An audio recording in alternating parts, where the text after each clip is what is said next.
रही हैं तो आप लोगों के ऊपर इतना भार क्यों डाल रहे हो? क्यों उनके पेट पर लात मार रहे हो?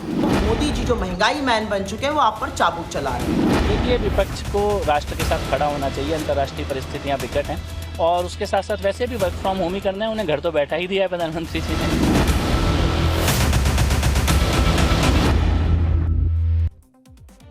महंगाई डायन खाए जाते हैं, हर व्यक्ति परेशान दिखाई दे रहा है।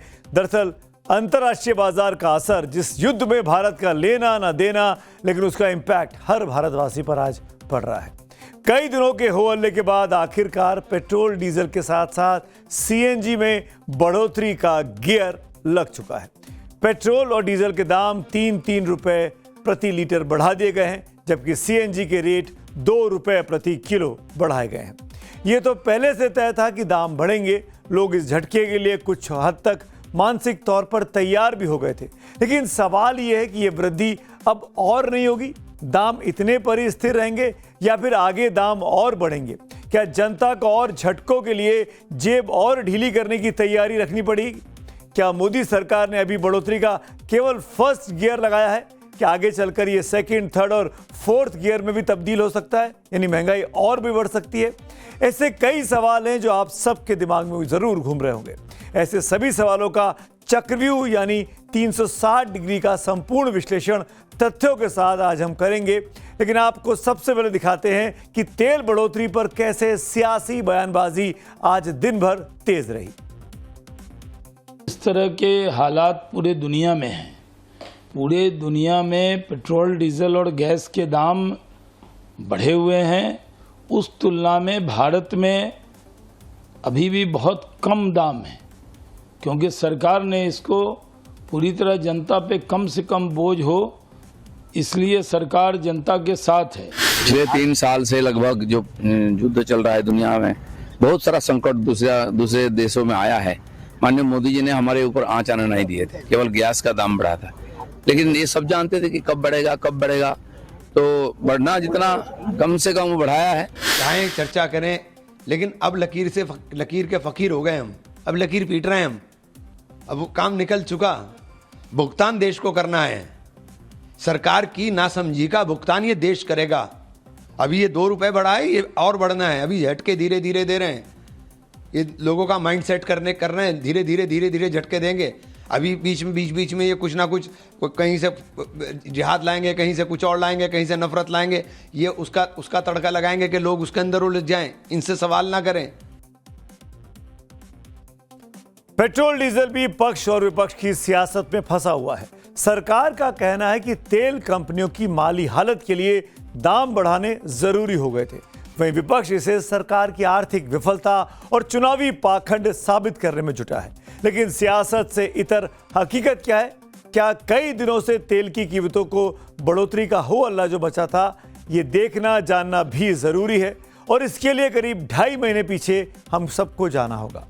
28 फरवरी को जब ईरान और अमेरिका के बीच युद्ध शुरू हुआ था, तब क्या हालात थे और आज क्या हालात हैं, ये आंकड़े देख लीजिए। युद्ध शुरू होने से पहले क्रूड यानी कच्चे तेल के दाम $70 प्रति बैरल थे, जो आज की तारीख में $105 प्रति बैरल के आसपास ट्रेड कर रहे हैं। इससे और आसानी से आपको समझा देता हूं आपकी भाषा में। जो 1 लीटर कच्चा तेल हमें बाहर से युद्ध के पहले यानी 28 फरवरी के पहले 35-36 रुपए के आसपास मिल जाता था, वो अब बढ़कर 66-67 रुपए तक मिल रहा है। आपको बता दें कि कीमत कच्चे तेल की है। इस पर रिफाइनरी कॉस्ट और टैक्स जोड़कर तेल जो है वो पेट्रोल पंप तक पहुंचता है। इस हिसाब से तो साफ है कि आगे भी पेट्रोल और डीजल की कीमतें और भी बढ़ सकती हैं। लेकिन सवाल ये उठ रहा है कि जब 35 से 36 रुपए में कच्चा तेल मिल रहा था आज से करीब 2.5-3 महीने पहले, तब इसका फायदा जनता तक क्यों नहीं पहुंचाया गया? आज कच्चे तेल की कीमतें अंतर्राष्ट्रीय बाजार में बढ़ी हैं, तो देश में भी कीमतें बढ़ा दी गई।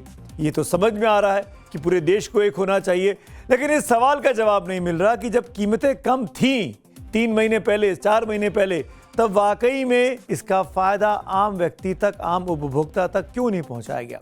ये समझ से परे है। इस वजह से ऑयल मार्केटिंग कंपनियों ने जमकर पैसा भी कमाया है। आपको बता दें कि देश में खपत होने वाले ईंधन की आपूर्ति इंडियन ऑयल कंपनी से करीब 40% की होती है और भारत पेट्रोलियम से 22%, यानी ये दो भारत की सबसे अधिक आपूर्ति करने वाली तेल कंपनियां हैं। सरकार के आंकड़ों के मुताबिक बीते 2.5 महीने में क्रूड की कीमतें बढ़ने से तेल कंपनियां बहुत ज्यादा दबाव में थी। इसीलिए कंपनियों ने घाटे की भरपाई के लिए ये कदम उठाया। मंगलवार को पेट्रोलियम मंत्री हरदीप पुरी कह चुके थे कि खराब वित्तीय स्थिति से तेल कंपनियां रोजाना 1000 करोड़ रुपए का भारी नुकसान उठा रही है। सुनिए। My oil companies are losing 1,000 crores a day.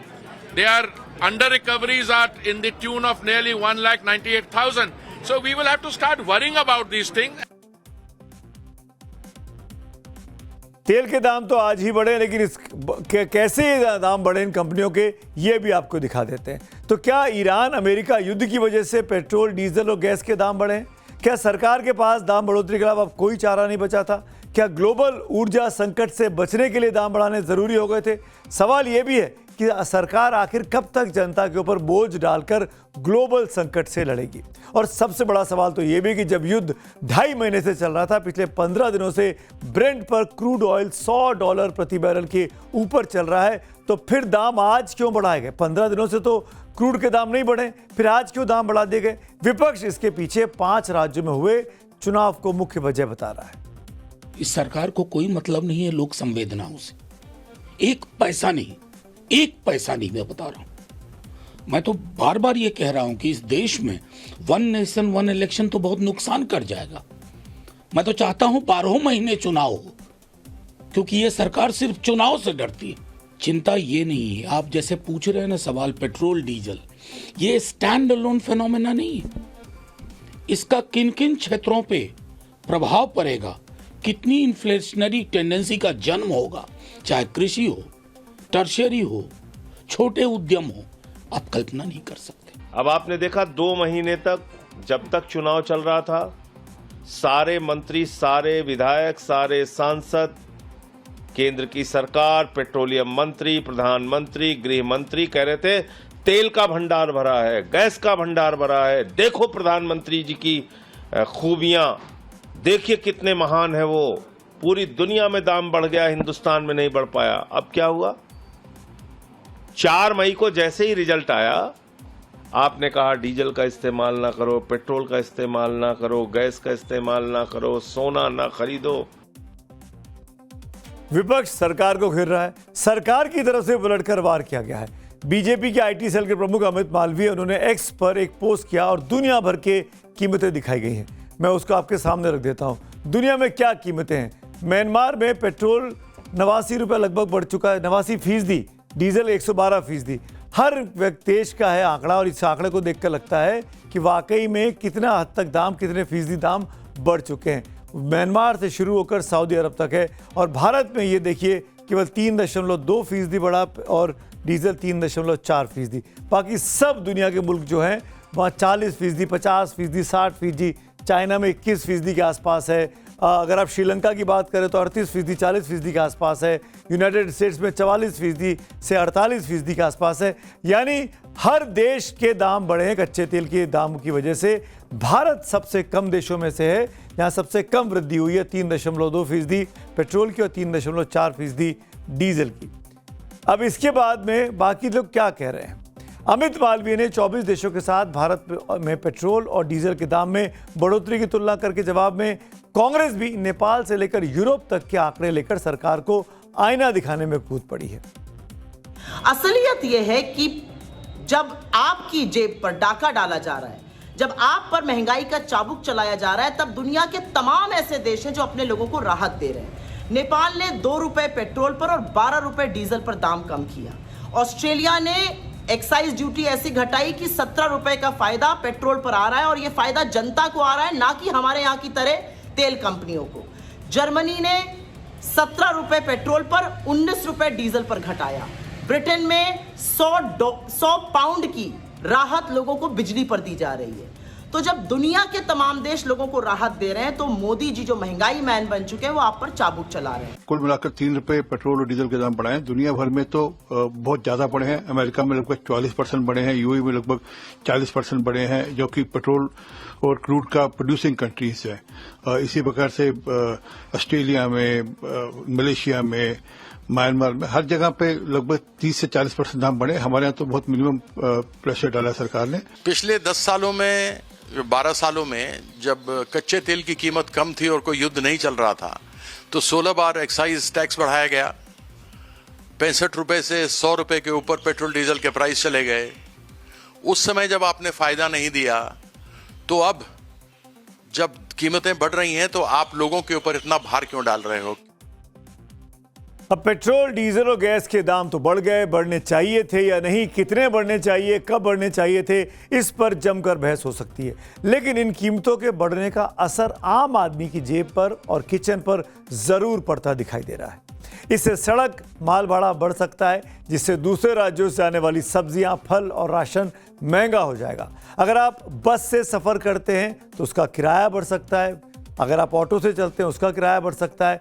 आपके बच्चे की स्कूल बस की फीस भी बढ़ सकती है क्योंकि डीजल महंगा हो रहा है। ट्रैक्टर और पंपिंग सेट चलाने के लिए किसानों को डीजल महंगा खरीदना पड़ेगा, जिससे उसकी पैदावार अब महंगी हो जाएगी, यानी खेती पर सीधा असर पड़ेगा। ये तो तेल में बढ़ोतरी के साइड इफेक्ट्स हैं जिन पर आज नहीं तो कल असर पड़ना बिल्कुल तय है। यानी मानकर चलिए कि आपकी जेब अब पहले से ज्यादा ढीली होने वाली है। लेकिन आम जनता का इस बढ़ोतरी पर क्या कहना है, ये भी आज आपको जरूर सुनना चाहिए। इंडिविजुअली डेफिनेटली अफेक्ट करता है, लेकिन अगर आप ओवरऑल देखेंगे, वॉर चल रहा है, कहीं से पेट्रोल मिल नहीं रहा है, मिलना इतना मुश्किल हो रहा है, डिमांड बढ़ रहा है, बैरल कॉस्ट इतना ज़्यादा हो रहा है क्रूड ऑयल का। इन सब चीज़ों को लेते हुए अगर 3 रुपए बढ़ भी रहा है, थोड़ा एज अ पब्लिक हमें गवर्नमेंट का साथ देना चाहिए।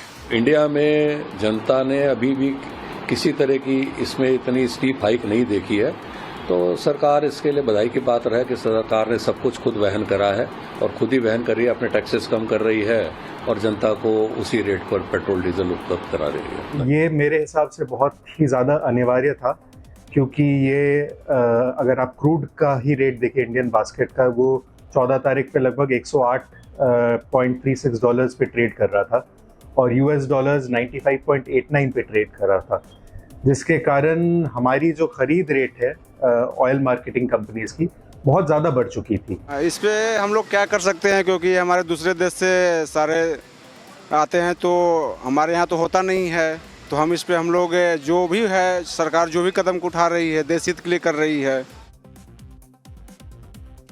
तो जाहिर तौर पर हर व्यक्ति पर बोझ तो पड़ने वाला है। एक बात तो साफ है कि अगर युद्ध की वजह से ग्लोबल एनर्जी मार्केट में सप्लाई इसी तरीके से प्रभावित रही कच्चे तेल की, तो कीमतें आगे जाकर और भी बढ़ सकती हैं। ये खतरा लगातार बना है। इसी ऊर्जा संकट पर चर्चा के लिए पीएम मोदी आज यूएई की राजधानी अबू धाबी पहुंचे। अबू धाबी में पीएम मोदी ने यूएई के राष्ट्रपति शेख मोहम्मद बिन जायद से मुलाकात की। इस दौरान दोनों नेताओं के बीच ऊर्जा सहयोग पर विस्तार से चर्चा हुई। भारत अपनी जरूरत का करीब 10% कच्चा तेल और 40% एलपीजी यूएई से ही मंगाता है। पीएम मोदी देशवासियों को बचत का संदेश देकर आज 5 देशों की विदेश यात्रा पर रवाना हुए थे। अब वो यूएई से रवाना होकर नीदरलैंड के लिए निकल चुके हैं। ये बात ठीक है कि चुनावों के तुरंत बाद बढ़े दामों के कारण विपक्ष को सरकार को घेरने का एक आसान मौका आज मिल गया। लेकिन प्रधानमंत्री मोदी की बचत की अपील को अगर सिर्फ एक राजनीतिक कदम ना मानकर इसे राष्ट्रव्यापी जन आंदोलन बना दिया जाए, तो भारत वाकई ऊर्जा के क्षेत्र में एक वैश्विक महाशक्ति बनकर इस संकट में उभर सकता है।